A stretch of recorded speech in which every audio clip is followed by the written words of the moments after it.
and welcome to this week's edition of CTN Community Update. I'm Jennifer Anderson. A scary scene at the Anoka County Airport Thursday erupted after a small plane crashed and burst into flames. It happened just after 11 a.m. on the north side of the airport near Radisson Road. A 1950s vintage military plane was attempting to land when something went wrong. The pilot, a 65-year-old Ham Lake man, was alone in the plane and suffered severe burns. He was airlifted to Hennepin County Medical Center. Police say he is expected to survive and credit two Good Samaritans for helping save his life. With the crash, we did have a number of witnesses that saw the crash occur, and we actually did have two passerbys who had jumped the fence who were driving by in the north end of the airport and rendered aid to the pilot. So we are very thankful that they were here and were able to do that. The cause of the crash is under investigation by the FAA and NTSB, but on an audio recording between the plane and tower, the pilot reported smoke in the cockpit. Authorities say the pilot has more than 20 years of experience and flies on a weekly basis. The Coon Rapids Fire Department has a new full-time member. I, Corey Beck, do solemnly swear. I, Corey Beck, do solemnly swear that I will support the policies and procedures will support the policies and procedures of the Coon Rapids Fire Department. Corey Beck took the oath of office during Tuesday night's City Council meeting. Beck is a lifelong resident of Coon Rapids and has been a paid on-call member of the department for more than 3 years. His father, retired Coon Rapids police officer Kirby Beck, pinned on his badge during Tuesday night's ceremony. A corroded pedestrian bridge off Coon Rapids Boulevard will soon come down. A sidewalk will replace it. This week, the City Council approved a joint powers agreement with Anoka County for the project. The 50-foot-long steel bridge spans Pleasure Creek on the north side of Coon Rapids Boulevard, just west of Springbrook Drive. City officials believe road salt caused the corrosion. Work should be done by the end of October. A local food shelf achieved super shelf status thanks to a recent makeover. ACBC in Anoka worked with the super shelf team from the University of Minnesota to redesign the floor plan and make it more welcoming. Volunteers helped paint walls and shelves with brighter colors, and a new layout made room for more fresh produce. We had a team of their staff people coming out, working in the food shelf with us, seeing how we prepare for each morning, seeing how our distributions run when families are shopping, and then just kind of tweaking it and go based on other food shelves that they work with and see how we can meet our goals, which were increasing the amount of produce that we offer.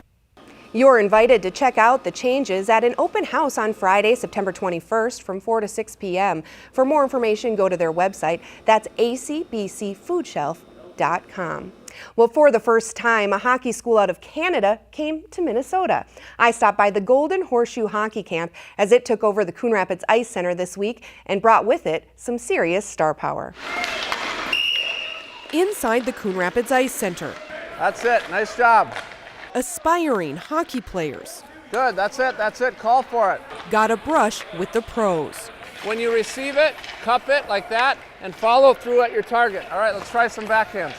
Darby Hendrickson is one of several Minnesota Wild coaches and players to lend some star power to the Golden Horseshoe Hockey School. It's just fun. You see kids that are bright-eyed and they put their skates on and the game has joy to them. So that refreshes us. Wild head coach Bruce Boudreau began the hockey school in Canada more than 30 years ago. All right, good job. Let's go to the benches. Good job. Boudreau's son Ben is at the helm now, and younger brother Brady is on the ice too, who plays junior hockey in Coon Rapids for the Minnesota Blue Ox. This has been a blueprint that my father's put in place that I've continued in Canada. My brother Brady, as a 20-year-old goalie, has continued here in Coon Rapids. So it's a great event, but it's even better as a family atmosphere that we all get to spend time doing something that we love here, helping the kids out. It's cool because they show us how to do things the really good way. For the young skaters, like 10-year-old Gavin Paroli, it's a chance to learn from some of the best. Because we've been working really hard. The Blue Ox players and Wild coaches have been teaching us really hard, and they're teaching us to push ourselves. Especially with the young kids, sometimes you've got a 6-year-old that hasn't been on the ice, and by the end of the week they're going pretty good. That's when you see the parents are really, wow, you know, that's pretty cool. For CTN Update, I'm Jennifer Anderson.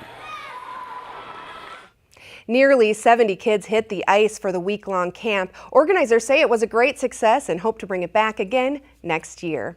Well, Bunker Hills Golf Club and Golf Tech just got 5 more years together. This week, the City Council approved a new lease agreement between the golf course and Golf Tech. The company began offering personal coaching, club fitting, and other golf services at Bunker Hills in 2013.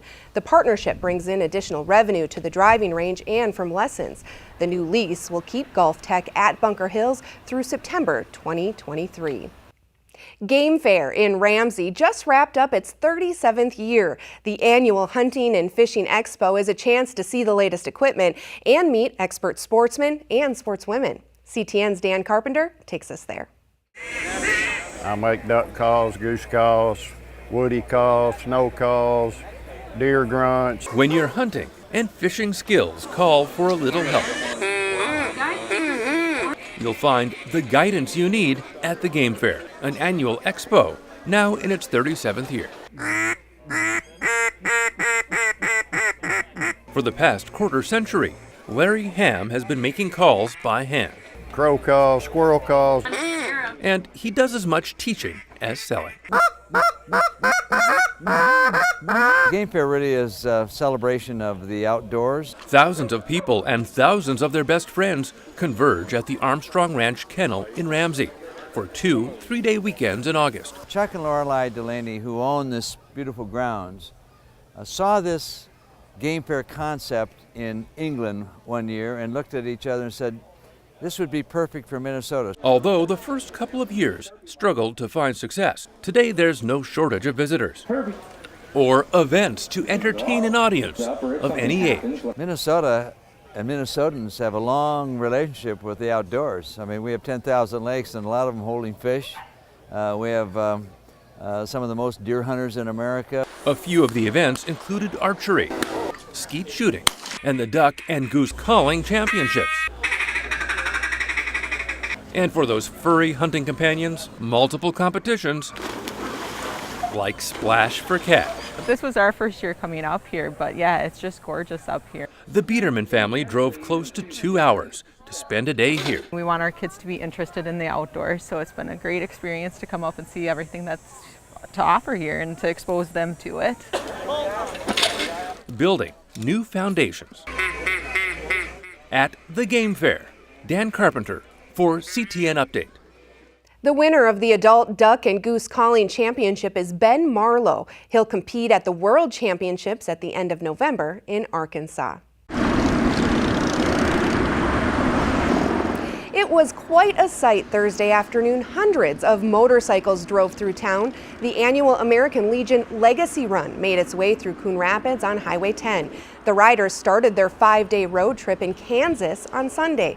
They wound their way through Missouri, Iowa, and Wisconsin before ending in Minnesota at the Anoka American Legion.